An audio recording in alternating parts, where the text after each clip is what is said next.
జోగులాంబ గద్వాల జిల్లా కేంద్రంలో న్యాయవాదులు కోర్టు విధులు బహిష్కరించి నిరసనకు దిగారు. సివిల్ వివాదంలో తలదూర్చడంతో పాటు ప్రశ్నించిన న్యాయవాది సురేష్ గౌడ్ను దుర్భాషలాడి బెదిరించిన ఐజా ఎస్ఐ విజయ్ భాస్కర్ తీరును ఎండగట్టారు.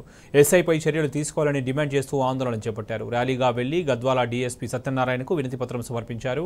జిల్లా ప్రధాన న్యాయమూర్తి కుషతో పాటు ఇతర జడ్జీలకు వినతిపత్రం అందజేశారు.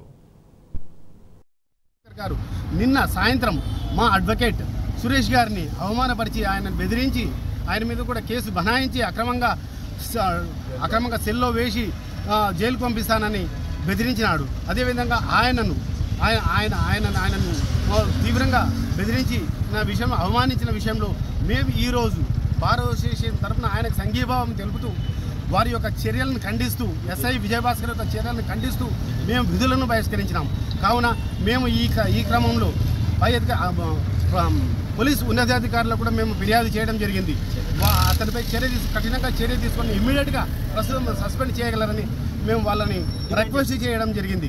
కాబట్టి పోలీసు వ్యవస్థ ఇకనైనా ఈ సివిల్ డిస్ప్యూట్లలో కోర్టు వ్యవహారాల్లో వాళ్ళు జోక్యం కలుగించకుండా ఉండాలని నేను సవినయంగా కోరుకుంటున్నాను. నిన్న సాయంత్రము మా క్లయింట్ని ఇట్లా స్టేషన్లో కూర్చోబెట్టిండని, సార్ నాకేమో తెలియదు, మీరు వచ్చి ఒకసారి మాట్లాడించుకోండి సార్ అంటే నేను వెళితే ఏం సార్ ఇట్లా చేస్తుందంటే బైండ్ ఓవర్ చేసినామయ్యా, మీకు ఎవరన్నా చెప్పాలా, నువ్వెందుకు వచ్చినావు లేదు సార్ ఇది సివిల్ నేచరు, మీరు ఇట్లా తీసుకోకూడదు, ఇట్లా కూర్చోబెట్టకూడదు ఆయన అంటే నువ్వు ఎక్కువ మాట్లాడుకుని నేను కూడా కేసు కట్టండి, ఆయన కూడా కేసు ఎక్కువ కూడా వాడండి అని ఎట్లా పడితే అట్లా ఆయనకు వచ్చినట్టు ప్రవర్తించి నన్ను అవమానపరిచాను. ఏం సార్ ఇట్లా మాట్లాడాలంటే నువ్వెవడు మాట్లాడడానికంటే నేను ఇట్లా ఆయనకి కౌన్సిల్ సార్ అంటే అడ్వకేట్ అని పెద్ద మొదటి అని నాకు అర్థం కాదు అని ఇట్లా నన్ను అవమానపరిచి మాట్లాడినారు. కాబట్టి పై అధికారులు ఈ ఐఎస్ఐ విజయభాస్కర్ పై చర్య తీసుకొని సస్పెండ్ చేయాలని